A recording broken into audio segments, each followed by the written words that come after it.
جمال الوجود بذكر الإله وتصفو الحياة بنور هدى۔ ابھی خطبے میں آپ کے سامنے ایک آیت شریف کا ایک ٹکڑا پڑھا کہ یا ایھا الذین آمنوا ادخلوا فی السلم کافہ، کہ اے ایمان والو ایمان میں پورے کے پورے داخل ہو جاؤ۔ ایسا نہ کرنا کہ کچھ باتیں ایمان اور اسلام سے لے لو اور کچھ باتیں غیروں سے لے لو۔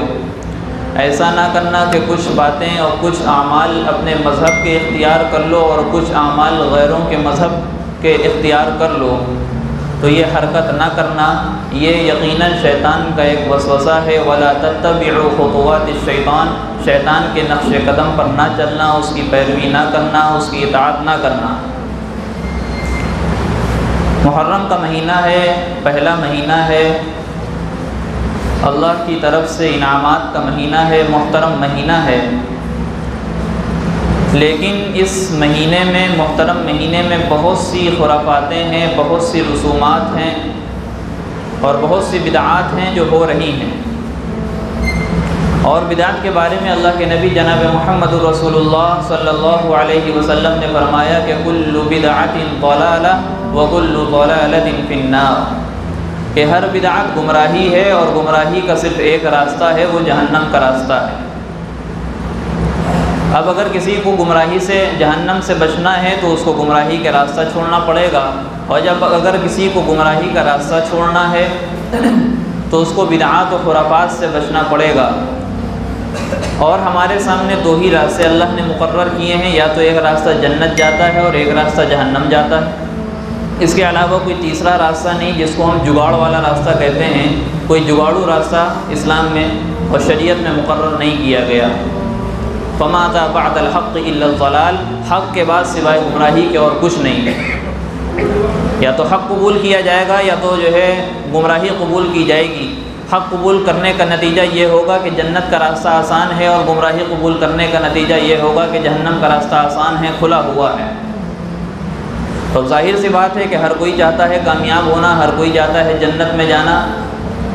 تو جب ہم گمراہی کے اور جہنم کے راستے کو چھوڑیں گے تو اس کے بعد صرف ایک ہی راستہ بچتا ہے ہمارے پاس، جنت کا، جو کہ ہر کوئی چاہتا ہے۔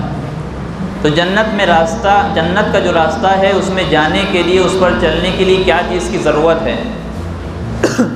جس طریقے سے جہنم کے راستے سے بچنے کے لیے بتایا گیا کہ بدعات کو چھوڑ دو، تو جنت میں جانے کے لیے کیا چیز ضروری ہے؟ تو اس کا بھی سیدھا سا علاج ہے کہ جس طریقے سے جہنم کی ضد جنت ہے، اسی طریقے سے بدعات کی ضد سنت ہے۔ ہم بدعات کو چھوڑ دیں اور سنت طریقے کو اپنا لیں، یہی ہمارا سنت کا راستہ ہے، یہی ہمارا جنت کا راستہ ہے، اور اسی پہ چل کر کے ہم کو جنت ملے گی۔ جب ہمارے نامہ اعمال پر نبی پاک صلی اللہ علیہ وسلم کی سنت کی مہر لگی ہوگی اور یہ مہر وہاں کے فرشتے چیک کریں گے، اسی کے بعد ہم کو جنت میں داخلہ طے ہوگا، ورنہ اس کے علاوہ کوئی راستہ ایسا نہیں ہے کہ جس پر ہم چل کر کے جنت کو حاصل کر لیں۔ محرم کا مہینہ ہے، بہت سی خرافاتیں ہیں۔ اب ہر ایک خرافات کو تفصیل سے بتانا، اس کی وضاحت کرنا، اس کی صراحت کرنا اس کم وقت میں ممکن نہیں ہے، لیکن اجمالی طور پر کچھ باتیں آ جانا چاہیے۔ اس مہینے کو سب سے پہلے تو غم کا مہینہ سمجھا جاتا ہے، جو کہ غلط ہے۔ منحوس مہینہ سمجھا جاتا ہے۔ اس مہینے میں شادی بیاہ کو منحوس سمجھا جاتا ہے۔ اس مہینے میں سمجھا یہ جاتا ہے کہ قبرستان جانا ضروری ہے، بالخصوص عورتوں کا جانا قبرستان میں ضروری ہے۔ ہمارا اور آپ کا عقیدہ نہیں ہوگا، نہیں جاتی ہوں گی، لیکن جو عقائد ہیں اس مہینے کے تعلق سے، جو خرافاتیں ہیں، وہ میں آپ کے سامنے رکھ رہا ہوں۔ اور اس مہینے میں نوحہ خوانی کی جاتی ہے۔ نوحہ خوانی کے بارے میں اللہ کے رسول صلی اللہ علیہ وسلم نے منع کیا ہے، بلکہ لعنت بھیجی ہے۔ نوحہ خوانی کرنے والی عورتوں پر لعنت بھیجی ہے۔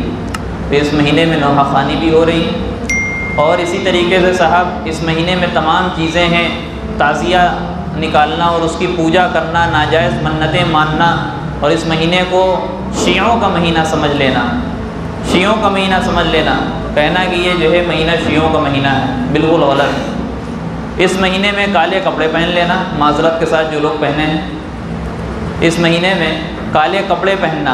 اچھا سوال یہ ہوتا ہے کہ اللہ کے نبی صلی اللہ علیہ وسلم نے تو کوئی بات نہیں کہی کہ کالا کپڑا نہ پہننا، تو آپ کون ہوتے ہیں کہ ممبر رسول پر بیٹھ کر کے یہ فتویٰ دیں اور یہ بیان کریں کہ جو ہے کالا کپڑا نہیں پہن سکتے ہیں؟ بالکل صحیح بات، اللہ کے رسول نے منع نہیں کیا، بلکہ اللہ کے رسول صلی اللہ علیہ وسلم سے ثابت بھی ہے کہ کالی دھاری چادر پہنا کرتے تھے یا عمامہ باندھا کرتے تھے کالے کلر کا۔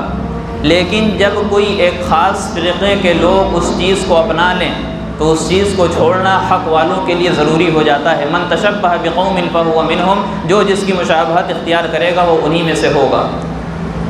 تو بالخصوص ہم پورے سال ہمارے پاس پڑا ہے، ہم کالا کپڑا پہن سکتے ہیں، کوئی بھی کلر کا کپڑا پہن سکتے ہیں، جائز حد میں رہ کر کے، اسلامی حدود کے اندر رہ کر کے، اس کے دائرے کے اندر رہ کر کے۔ لیکن بالخصوص جب محرم کا مہینہ آئے گا تو ہمارے اوپر یہ لازم ہو جاتا ہے کہ ہمارے اور غیروں کے درمیان فرق ہو سکے، اس وجہ سے ہم کالا کپڑا نہیں پہنیں گے۔ ہو سکتا ہے کہ ہم جو ہے باہر نکلیں کالا کپڑا پہن کر کے، جو دیکھنے والے لوگوں میں امتیاز باقی نہ رہے، فرق سمجھ نہ پائیں کہ کون اہل السنت والجماعت کا ہے اور کون غیروں کا ہے۔ نام لینا نہیں چاہتے، کون اہل السنت والجماعت کا ہے کون غیروں کا ہے، تو فرق کرنا آسان ہو سکے، اس وجہ سے ہم کو اس چیز سے بچنا چاہیے۔ بلکہ دیکھا یہ جاتا ہے کہ اس مہینے میں خاص طور سے پہنا جاتا ہے۔ ایک تو یہ ہوتا ہے کہ 2 ہفتے 3 ہفتے میں ہمارے پاس کالے کپڑے ہیں، اس کا نمبر آ جاتا ہے، دھو دھلا کے اس کا نمبر آ جاتا ہے تو پہن لیا، ایک دوسری بات ہو گئی۔ لیکن خاص طور سے سلوایا جاتا ہے، سلوایا نہیں تو پورے سال نہیں پہنا تو اس مہینے میں پہنا جاتا ہے، گویا کہ سنت سمجھا جاتا ہے۔ اور اگر سنت سمجھ کے کوئی پہنتا ہے تب تو بالکل ہی بدعت ہے، بالکل ہی گمراہی ہے، بالکل ہی گناہ کا کام ہے۔ تو ان تمام چیزوں سے ہمیں بچنا چاہیے۔ یہ وہ خرافاتیں ہیں جو اس مہینے میں ہو رہی ہیں، اس کے علاوہ بہت سی خرافاتیں ہیں جو اس مہینے میں جاری و ساری ہیں۔ اس مہینے کو غم کا مہینہ کیوں بھائی؟ حضرت حسین رضی اللہ عنہ کی شہادت ہوئی تھی، بالکل ہوئی تھی، ان کا تذکرہ آپ لوگ نہیں کرتے، ہم لوگ کرتے ہیں، 10 محرم کو کرتے ہیں۔ آپ حضرت عمر فاروق اعظم رضی اللہ عنہ کا تذکرہ نہیں کرتے جن کی شہادت پہلی محرم کو ہوئی تھی۔ پہلی محرم کو حضرت عمر رضی اللہ عنہ کی شہادت ہوئی، ان کا تذکرہ نہیں کرتے۔ اسلام کی سب سے پہلی شہیدہ حضرت سمیہ رضی اللہ عنہا ہیں، ان کا تذکرہ نہیں کرتے۔ سید الشہداء جن کو لقب ملا آپ صلی اللہ علیہ وسلم کے چچا حضرت حمزہ رضی اللہ عنہ ہیں، ان کا تذکرہ کوئی نہیں کرتا۔ حضرت عثمان رضی اللہ عنہ کو 40 دن قید کرنے کے بعد شہید کر دیا گیا، ان کا تذکرہ کوئی نہیں کرتا۔ اصحاب بدر کا تذکرہ کوئی نہیں کرتا، اصحاب احد کا تذکرہ کوئی نہیں کرتا۔ اسی طریقے سے غزوہ بدر، غزوہ خندق میں جو لوگ مارے گئے ان کا تذکرہ کوئی نہیں کرتا، خیبر کی لڑائی کا تذکرہ کوئی نہیں کرتا۔ تذکرہ کس کا کرتے ہیں؟ صرف حضرت حسین رضی اللہ عنہ کا۔ ہم اس کے قائل نہیں ہیں کہ ان کا تذکرہ نہ کیا جائے، ان کا بھی تذکرہ ہونا چاہیے، لیکن اگر ان کا تذکرہ ہو رہا ہے تو ساتھ میں دوسرے شہداء کرام کا بھی تذکرہ ہونا چاہیے۔ یہ ان کے ساتھ ناانصافی ہے کہ ہم ان کا تذکرہ نہیں کرتے۔ حضرت سمیہ رضی اللہ عنہ اسلام میں جو سب سے پہلی خاتون شہیدہ ہیں وہ حضرت سمیہ رضی اللہ عنہ ہیں، کہ کس طریقے سے ان کی شرمگاہ پہ نیزے کو مار کے ان کو شہید کر دیا گیا تھا، ان کا تذکرہ ہم نہیں کرتے۔ حضرت بلال رضی اللہ عنہ پر کس قدر ظلم اٹھائے گئے، کس طریقے سے ان کو تکلیفوں کا سامنا کرنا پڑا، جلتی ہوئی ریت پر ان کو کھینچا گیا اور ان کو جو ہے گھسیٹا گیا گلے میں رسی ڈال کر کے، اور ان کی زبان سے احد احد نکل رہا تھا، ہم ان کا تذکرہ نہیں کرتے۔ حضرت خباب بن ارس رضی اللہ عنہ کو کس طریقے سے جلتے ہوئے انگارے پر لٹایا گیا، اور وہ انگارے کیسے بجھتے تھے؟ بارش سے نہیں بجھتے تھے، اپنے آپ نہیں بجھتے تھے، بلکہ بتاتے ہیں کہ میرے پیٹھ کی چربی پگھل کر کے آتی تھی اور اس انگاروں پر پڑتی تھی، تب جا کر کے وہ انگارے جو ہے جلنا بند ہوتے تھے، سلگنا بند ہو جاتے تھے، ٹھنڈے پڑ جاتے تھے۔ ہم ان کا تذکرہ نہیں کرتے۔ کہتے ہیں غم کا مہینہ ہے، کہتے ہیں قربانی کا مہینہ ہے، جان کی قربانی کا مہینہ ہے۔ یہ مہینہ صرف جان کی قربانی کا نہیں ہے۔ اگر ایسے دیکھا جائے تو پورے سال میں ہر تاریخ میں کسی نہ کسی صحابی اور کسی نہ کسی تابعی کی جو ایک شہادت ہوئی ہوگی۔ اس میں پورے سال ہم دیکھ لیں، پوری تاریخوں کو اٹھا کر کے دیکھ لیں، ہم کو کوئی نہ کوئی صحابی مل جائے گا جو دین اسلام کے لیے، اللہ کے رسول صلی اللہ علیہ وسلم کی ناموس کے لیے اور اللہ کے دین کی حفاظت کے لیے اپنے جان کا نذرانہ پیش کیا ہوگا، ہم کو مل جائے گا۔ تو اصل قربانی جان کی قربانی نہیں ہے، یہ تو آخری درجہ ہے، یہ تو آخری درجہ ہے۔ اس کی جو شروعاتی چیزیں ہیں، جو ابتدائی قربانیاں ہیں، جو صحابہ کرام رضی اللہ عنہم اجمعین کی پوری زندگیاں گزر گئیں، پوری زندگیاں ان کی قربانیوں میں گزر گئیں، ہم نے اس کا تذکرہ نہیں کیا، صرف موت کا تذکرہ کر کے، ان کی شہادت کا تذکرہ کر کے ہم آگے نکل گئے۔ حضرات صحابہ کرام اور جماعت صحابہ کرام رضی اللہ عنہم اجمعین ایسی ہے کہ جب سے وہ لوگ ایمان میں داخل ہوئے، جب سے انہوں نے اسلام کو قبول کیا، تب سے لے کر کے ان کے آخری سانس تک کے قربانیوں سے ہی گزری ہے زندگی۔ اصل قربانیاں وہ ہیں، اگر ہم وہ قربانیاں دینے پر تیار ہیں، اگر ہم وہ قربانیوں کو دینے کے لیے تیار ہیں اور ان قربانیوں کا تذکرہ کر رہے ہیں اور ان قربانیوں کا تذکرہ کرتے ہوئے ہمارے رونگٹے کھڑے ہو رہے ہیں اور ان قربانیوں کو تذکرہ کرتے ہوئے ہماری آنکھیں نم ہو رہی ہیں اور آنسو نکل رہے ہیں، تب ہم جا کر کے جو آخری شہادت ہوئی ہے، آخری قربانی جو انہوں نے دی ہے، اپنی جان کا نذرانہ جو پیش کیا ہے، تب ہم اس جان کا نذرانہ پیش کرنے پر قادر ہو سکتے ہیں۔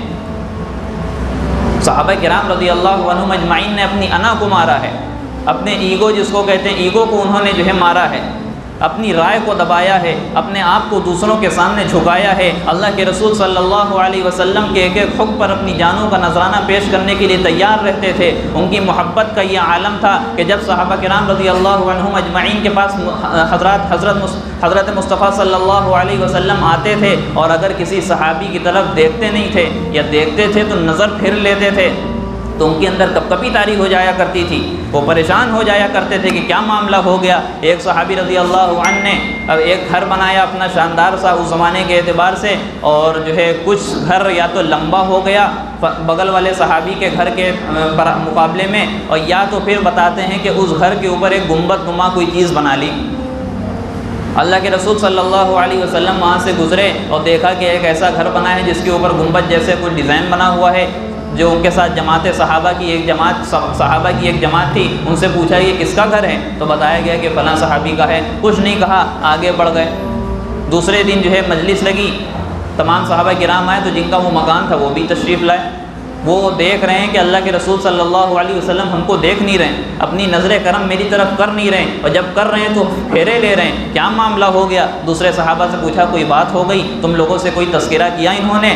تو کہا کہ ایسا تو کوئی تذکرہ اللہ کے رسول نے نہیں کیا جس سے ناراضگی کا ثبوت ہوتا ہو۔ ہاں یہ بات ہے کہ گزشتہ کل یا ابھی 2-3 دن پہلے اللہ کے نبی گزر رہے تھے تمہارے گھر کے سامنے سے، تو پوچھنے لگے یہ گھر کس کا ہے؟ تو بتایا گیا کہ فلاں صحابی کا گھر ہے، اور کچھ کہانی آگے چلے گئے۔ تو صحابہ جن سے پوچھا انہوں نے کہا کہ لگتا ہے کہ اللہ کے نبی کو پسند نہیں آیا، آپ نے جو خوبصورتی دی ہے وہ پسند نہیں آئی، آپ نے جو اچھا بنایا ہے وہ پسند نہیں آیا، آپ کے گھر کی جو لمبائی ہے وہ پسند نہیں آئی۔ اس طریقے کے الفاظ صحابہ نے کہا، نبی نے کچھ نہیں کہا۔ یہ سننا تھا کہ وہ صحابی جاتے ہیں پورا گھر گرا دیتے ہیں۔ کچھ دن بعد حضرت مصطفیٰ صلی اللہ علیہ وسلم کا پھر سے گزر ہوتا ہے، کہتے ہیں یہاں پہ گھر تھا، کہاں گیا؟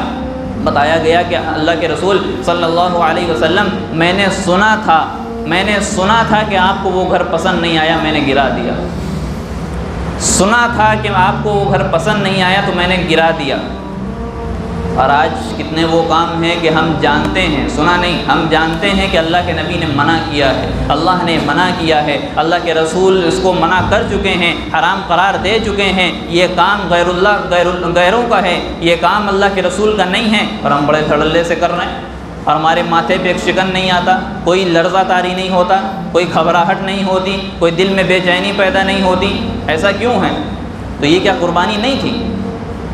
ان صحابی نے جو اپنے گھر کو گرا دیا۔ اسی طریقے سے بہت سے واقعات ہیں کہ صحابی رضی اللہ عنہ آئے اور اللہ کے رسول صلی اللہ علیہ وسلم کی خدمت میں کہنے لگے میرے پاس فلاں باغ ہے، بہت اچھا ہے، بہت اچھے کھجور ہوتی ہیں اور اس میں ٹھنڈے پانی کا کنواں بھی ہے، میں یہ چاہتا ہوں کہ اللہ کے راستے میں وقف کر دوں، بہت ہی میرا عزیز ہے لیکن میں وقف کرنا چاہتا ہوں۔ حضرت مصطفیٰ صلی اللہ علیہ وسلم کہنے لگے کہ تمہارے کوئی غریب رشتہ دار بھی ہیں؟ ہاں غریب رشتہ دار بھی ہیں۔ تو کہنے لگے جاؤ ان کو جا کر کے دے دو، اللہ کے راستے میں وقف نہ کرو تاکہ وہ ان سے فائدہ اٹھا لیں۔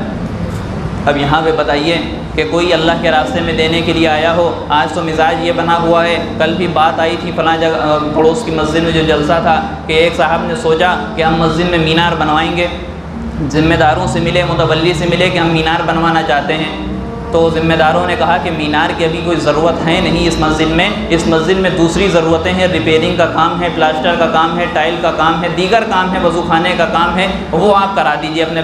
نہیں ہم نے نیت کر لی ہے میناری بنوائیں گے۔ تو کہ ابھی مینار کا تو کام ہے نہیں۔ تو آخرکار یہ ہوا کہ نہ مینار بنی، نہ دوسرے کام جو پڑے تھے وہ ہوئے، اور کام ایسے ہی کا ایسے ہی رہ گیا۔ تو پتہ کیا چلا کہ ہم اپنی انا کو دبانا نہیں چاہتے، ہم اپنے ایگو کو ہرٹ ہونا نہیں دینا چاہتے۔ ہمارے ایگو کو تھوڑی سی ٹھیس پہنچے ہم چاہتے نہیں ہیں. ہم نہیں چاہتے ہیں کہ ہم جو چیز سوچ لیں اس کے بعد کسی اور کا فیصلہ قبول کر لیں. ہم یہ نہیں چاہتے کہ کسی بڑے کے سامنے جھک جائیں. ہم یہ نہیں چاہتے کہ اپنے بڑے کے سامنے یا کوئی چھوٹا ہی ہو اپنے آپ کو چھوٹا ظاہر کر دیں.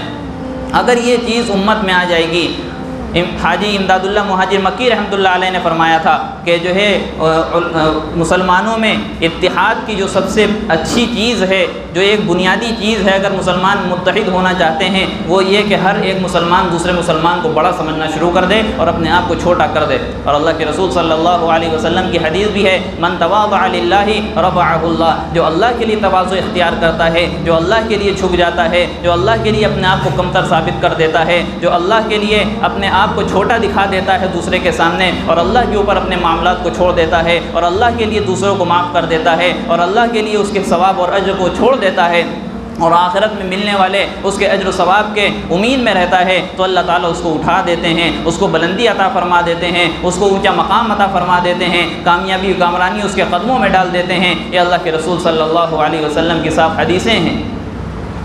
تو قربانیاں اصل جو ہے وہ صرف جان کی قربانی نہیں ہے صحابہ کرام کی زندگی میں. وہ بات الگ ہے کہ محرم الحرام کے مہینے میں بڑے زور و شور سے صحابہ کا تذکرہ ہوتا ہے دوسرے مہینوں کے مقابلے میں اور ان کی جانوں کا تذکرہ ہوتا ہے. ہم کو یہ چاہیے کہ جتنے بھی صحابہ کرام ہیں ان کی جتنی قربانیاں ہیں ان کا تذکرہ بھی کریں اور اس کو اپنی زندگی میں اتارنے کی کوشش بھی کریں. اور پھر سوال آتا ہے کہ صحابہ کرام تو بخشے بخشائے تھے. ایک صاحب ان کا کام ہی یہ ہے کہ صحابہ کو منافقوں میں ڈھونڈنا اور منافقوں میں صحابہ کو ڈھونڈنا. ان کا کام ہی یہ بن چکا ہے. بڑے ہیں، نام نہیں لیں گے ان کا، لیکن یہ بات جہاں تک قرآن کی روشنی میں ہے تو قرآن نے صحابہ کرام رضی اللہ عنہم مجمعین کا تذکرہ الگ سے کیا ہے اور منافقین کا تذکرہ الگ سے کیا ہے. صحابہ کی بات آتی ہے تو قرآن چیخ چیخ کر کہتا ہے اولئک هم الراشدون، اولئک هم الفائزون، سب کے سب کامیاب ہیں. اولئک هم المفلحون، سب کے سب، اولئک هم الراشدون، سب کے سب سیدھے راستے پر ہیں. اولئک هم الصادقون، سب کے سب سچے ہیں. قرآن یہ کہتا ہے. اور جب منافقوں کی بات آتی ہے تو منافقوں کا ایک الگ طرز اختیار کر لیتا ہے قرآن. ان المنافقین فی الدرک الاسفل من النار، کہ جہنم کے سب سے نچلے درجے میں منافقین ہوں گے. تو قرآن کا الگ الگ رویہ رہا ہے، صحابہ کے تعلق سے الگ اور منافقین کے تعلق سے الگ. اچھا، یہ ابھی جو واقعہ بیان کیا اس سے پتہ یہ چلتا ہے کہ ہم اچھے گھر بنا نہیں سکتے، ہم خوبصورت گھر بنا نہیں سکتے. تو اس کا جواب حکیم الامت مجدد الملت حضرت مولانا اشرف علی تھانوی رحمۃ اللہ علیہ کے حوالے سے ملتا ہے کہ صحابہ کے دور میں مال کا ہونا یہ ارتداد کا سبب ہوا کرتا تھا، کہ اگر مال زیادہ ہوا تو اللہ کے رسول کو ڈر تھا کہ کہیں ارتداد کا شکار نہ ہو جائیں، اسلام کو چھوڑ نہ دیں، مال کی کثرت.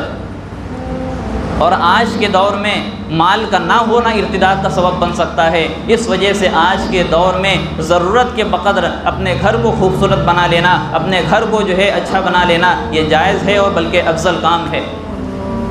اسی لیے جو ہے جو طریقے بتائے جاتے ہیں کمانے کے، جو حلال طریقے، اب تو باقاعدہ اس کی سیمینار ہونے لگی ہیں، اس کے طریقے بتانے لگے ہیں اور مفتیان کرام سے فتوے لیے جاتے ہیں. تو ایک جو ہے یہ چیز حضرت مولانا اشرف علی تھانوی رحمۃ اللہ علیہ نے جو بات بتائی ہے وہ حقیقت ہے کہ آج کے دور میں اگر مال نہیں ہوگا تب ڈر ہوگا کہ کہیں غیر اس کو خرید نہ لے، تب ڈر ہوگا کہ اپنے ایمان کا کہیں سودا نہ کر لے.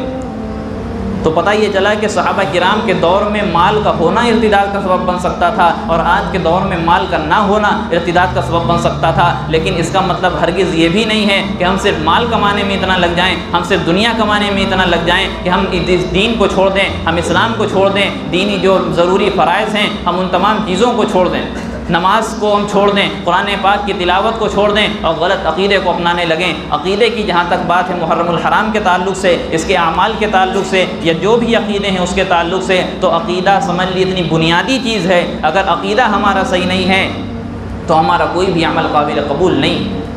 اگر ہمارا عقیدہ صحیح ہے تو ہم ادنا سا بھی کوئی کام کریں گے، ہم ایک جو ہے کھجور بھی صدقہ کر دیں گے تو اللہ تعالیٰ اس کا اجر کافی بڑھا کر کے دیں گے جس کو ہم سوچ بھی نہیں سکتے. مثال کے طور پہ ایک شخص کا عقیدہ نعوذ باللہ یہ ہے کہ اللہ کے ساتھ دوسرا بھی شریک ہے، العیاذ باللہ. کسی کا عقیدہ کچھ ہے کہ اللہ کے ساتھ شریک کرتا ہے یا حضرت محمد صلی اللہ علیہ وسلم کو مختار کل مانتا ہے، سب کچھ ان کے قدرت میں ہے ایسا مانتا ہے، اور اس کے بعد نمازیں بھی پڑھ رہا ہے، تہجد بھی پڑھ رہا ہے، حج پہ بھی جا رہا ہے، عمرہ بھی کر رہا ہے، زکوٰۃ بھی نکال رہا ہے، صدقہ بھی کر رہا ہے، بیوہ اور یتیموں کی کفالت بھی کر رہا ہے، سب کچھ کر رہا ہے، لیکن اس کا یہ عقیدہ ایک ایسی بیماری ہے کہ جس کی وجہ سے جتنے کام کر رہا ہے وہ قابل قبول نہیں ہوں گے، وہ مشرک کہلائے گا، وہ کافر کہلائے گا۔ کیوں؟ کیونکہ اس نے اللہ کے ساتھ کسی کو شریک کیا۔